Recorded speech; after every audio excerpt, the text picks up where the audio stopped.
ऐसा शख्स जो बुलाता है कि आप मेरे घर चलें और काम करें और पीछे से एक बड़ी वारदात करके चले जाता है। बंदा आया, कह रहा है मुझे फ्रिज चेक कराना है, आप मेरे साथ चलें। कह रहा है आप 2 मिनट रुकें, मैं चाबी लेके आ रहा हूँ। मुझे छोड़ के यहाँ पे आते हैं, मेरे 3 कंप्रेसर, मेरे पाइप की किट, मेरा पर्स और मेरा मोबाइल का चार्जर वगैरह लेके और मेरा औजारों का बैग लेके चले जाते हैं। पुलिस वालों ने कुछ नहीं पूछा कौन था, कैसे आया था। उन्होंने तो ये नहीं पूछा यार आपकी दुकान कहाँ थी। गरीब की कौन सुनता है, वो दबा रहे हैं, आप जाओ फिर आओ, जाओ फिर आओ। अस्सलाम वालेकुम नाज़रीन, डेली पॉइंट की स्क्रीन से मोहम्मद मुईज़ कुरैशी का सलाम। मैं इस वक्त एक कराची की एक ऐसी स्टोरी लेकर आपकी खिदमत में हाजिर हुआ हूँ कि कराची में जुराइम हो, कोई भी हादसात हों, कत्ल व गारत के केसेस हों कि कराची में सबसे ज़्यादा और टॉप ट्रेंड बने रहते हैं। एक ऐसा ही वाक़या कराची के इलाके औरंगी टाउन थाना मोमनाबाद की हदूद में पेश आया, जहाँ पर कराची के नौजवान मोहम्मद सिराज, जिनकी उम्र 22 साल है, और इनके साथ एक ऐसा वाक़या पेश आया जो कि गुरबत घराने से भी ताल्लुक़ रखने के साथ एक फ्रिज, एसी और मुख्तलिफ पुर्ज़ात का काम करते हैं।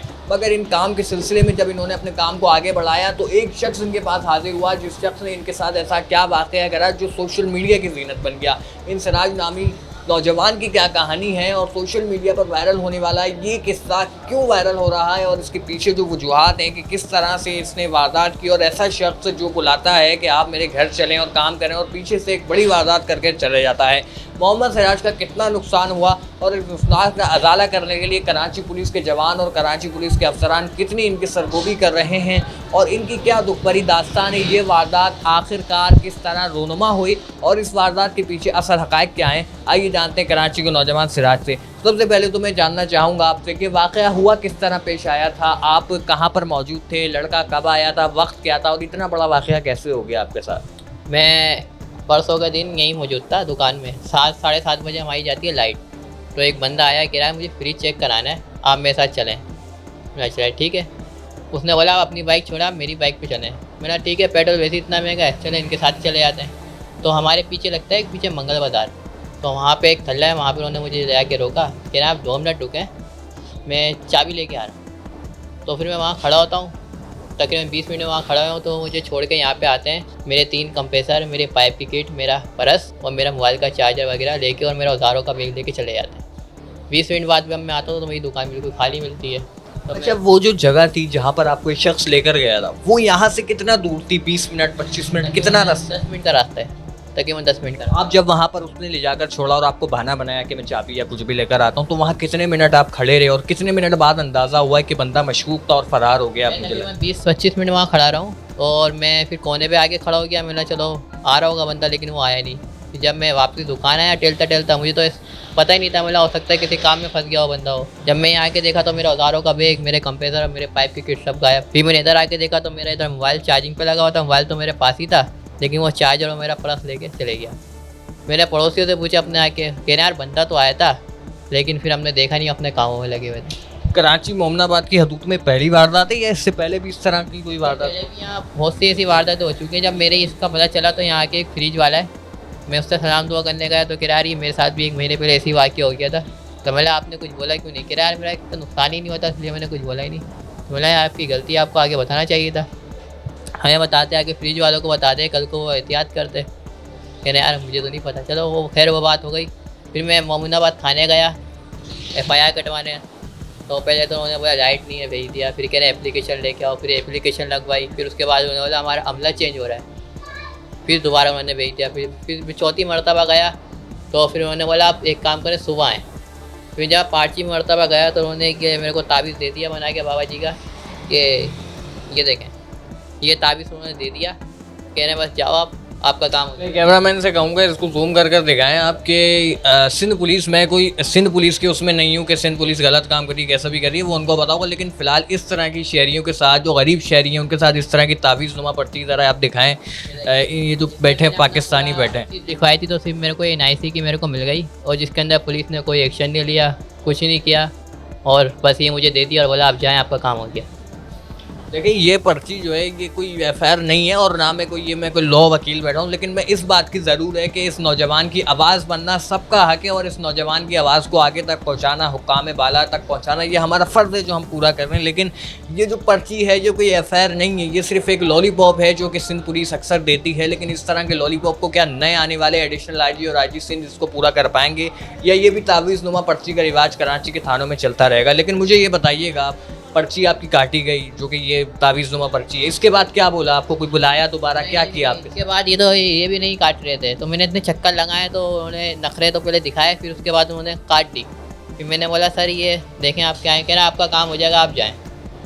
चले गया मैं, क्योंकि पता है आपको कौन, जाहिर सी बात है हम अपना काम देते हैं, वैसे बैग वैग सब चोरी हो गया, अब थाने के चक्कर लगा। टोटल कितना इक्विपमेंट आपका चोरी हुआ है? कितने कंप्रेसर्स आउट हुए? कितना आपका सामान गायब हुआ? और कितनी लागत की मालियत थी उन माल की, जितना भी ये तकरीबन चोरी हुआ है, कितनी मालियत? 3 कंप्रेसर चोरी हुए हैं, जिसमें से 2 कंप्रेसर एसी के थे, 1 कंप्रेसर फ्रिज का था, और मेरे एक पाइप की किट चोरी हुई है, बाकी मेरा एक मोबाइल का चार्जर और मेरे औजारों का पूरा बैग होता है, जिससे हम कंप्लेन करते हैं वो, और मेरा पर्स, ये चीज़ें चोरी। यानी कि तकरीबन कोई 1.5 लाख के करीब की इनकी कोई लागत थी जो यहाँ से चोरी हुई है, क्योंकि आपको पता है 15,000 रुपये 20,000 रुपये की कंप्रेसर की डिमांड है आजकल मार्केट में। तो मुझे पहले बताइएगा, जब चोरी हो गई थी क्या बीत रही थी आप पर? बड़ी मेहनत से आपने सब कमाया होगा, बड़ी मेहनत से आप दिन रात यहाँ मेहनत करते हैं, उसके बाद आपकी जो सामान आपने जमा किया बचपन से कि मैं एक पाना ला रहा हूँ, एक ग्लास ला रहा हूँ और अपने फ्रिज बना रहा हूँ, वो सामान 2 मिनट में आपका सब गायब हो गया, रफू चक्कर हो गया। खैर कराची में सबके साथ ऐसा होता है, हमारे दिन देखते हैं ऐसी वारदातें होती हैं। उसके बाद क्या आप पर बीत रही थी? क्या जहन में आ रहा था कि यार इतनी मेहनत का मेरे सब 5 मिनट कुछ भी लगाया? जहन में नहीं आया था, बाहर जाके चबूतरे बैठ गया, मैंने अपने भाई को कॉल करी, मैंने ऐसा ऐसा हो गया, भाई आया, भाई ने आके पीछे पता करा, असल में यहाँ लाइट गई हुई थी तो कैमरे भी नहीं चल रहे थे, तो बस भाई ने बोला बंद करो घर पे आ जाओ। फिर घर पे गया मैं, फिर रात भर नींद ही नहीं आई टेंशन के मारे, अब क्या होगा अब क्या होगा, क्योंकि कस्टमरों के कम पैसा आते, अपनी चीज़ होती है तो बंदा कर लेता है। फिर लेकिन कस्टमर भी अच्छे से कोऑपरेट करा, हमने बोला भाई आपका इतवार तक काम कर देंगे, तो उन्होंने बोला चलो ठीक है आप आ जाइएगा। मुझे बताएं, कराची के और शहरियों को ये ज़रूरी नहीं है कि फ्रिज की या एसी की दुकान पर, ये किसी भी जगह पर कहीं भी हो सकता है, क्योंकि वो दरिंदे जो हैं, डकैत जो हैं, वो ताहाल आज़ाद हैं। अभी तक FIR भी नहीं कटी है, तावीज़नुमा पर्ची दी गई।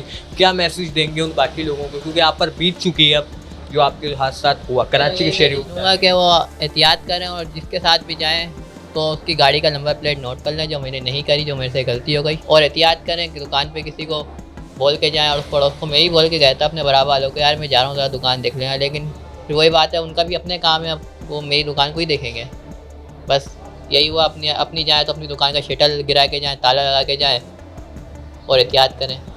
मुझे बताएं, कौन बंदा था, देखने में कैसा था? क्या पुलिस ने आपसे डिमांड की कि उसका स्केच बनवा? पुलिस वाले तो यार, पुलिस तो सुन ही नहीं रही, पुलिस वाले तो यकीन करें मेरी इसके लिए मुझे 5 चक्कर लगा दिए, समझ लें 500 का तो मेरा पेट्रोल जल गया खाली इसी चक्कर के अंदर कि जाओ जाओ जाओ जाओ जाओ। पुलिस वालों ने कुछ नहीं पूछा कौन था, कैसे आया था, उन्होंने तो ये नहीं पूछा यार आपकी दुकान कहाँ थी, कुछ भी नहीं पूछा।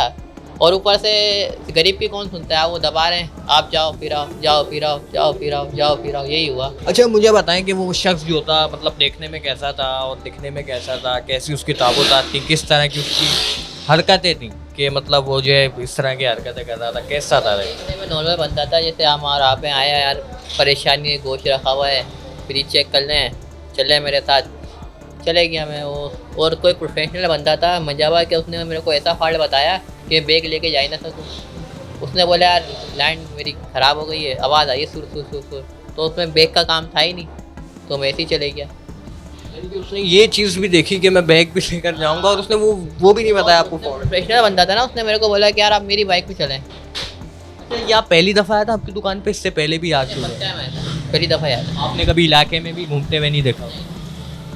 तो आपको क्या लगता है कहाँ का होगा, कैसा शक जाता है आपको, आपके क्या तासुरात लगते हैं, कौन हो सकता है, या कोई अपना हो सकता है, गैर हो सकता है, कौन करवा सकता है, क्या कहेंगे इसका? या तो कोई भी हो सकता है, गुर्बत इतनी आई हुई है, परेशानियाँ इतनी है, बेरोज़गारियाँ इतनी है, तो अच्छे वाले लोग भी ऐसे काम कर ही रहे हैं। और ये सारा ये कर रहे हैं, सारा जो जितना भी है ना, ये सब हमारी जो हुकूमत के ऊपर है। इतनी महंगाई कर दी है, हर बंदा 25,000 तक का है, 40,000 रुपये घर के खर्चे, तो चोरी चकारी करके करेगा वो। आज हम जैसे गरीबों को लूट रहा है, कल इन जो बड़े बड़े मिनिस्टर है इनके घर लूटेगा, और क्या करेगा, दूसरा कोई काम नहीं। आज चोर है, कल डकैत, परसों डाकू बनेगा, और क्या करेगा बताया।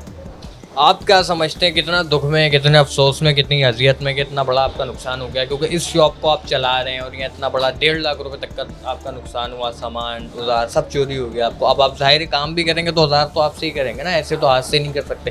क्या कहेंगे, कितने दुख में? अब दुख में तो बहुत है, लेकिन अब क्या कर सकते हैं, अब किसी को सुनाएंगे, कोई हमारे से कोई वो साथ कोई खड़ा होगा, हम खुद ही करना पड़ेगा। अब थोड़े थोड़े करके फिर जमा करना पड़ेंगे बस।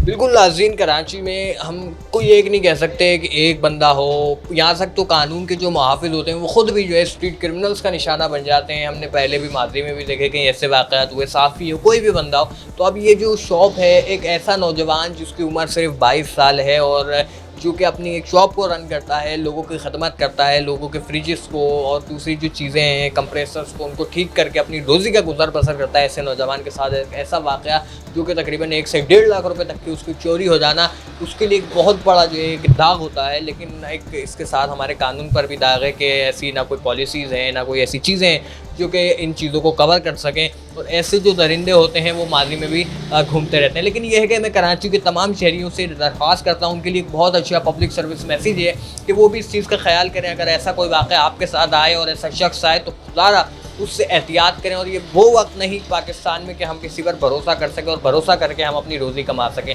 तो फ़िलहाल आप भी एहतियात करें। और इस नौजवान की एक मिसाल आप है कि जिसने हिम्मत नहीं हारी और अपनी जज़्मे सरकोश से अपनी रोज़ी कमाने के लिए अपनी शॉप पर बैठा है, अपनी दुकान पर बैठा है और अब भी आसरे में कि कोई आएगा और इसकी मदद करेगा। मुझे इसी अपने पनीनी मोहब्बतों के साथ अपने मेज़बान मोहम्मद मुईज़ कुरैशी को डेली पॉइंट की स्क्रीन से इजाज़त दीजिएगा। अल्लाह।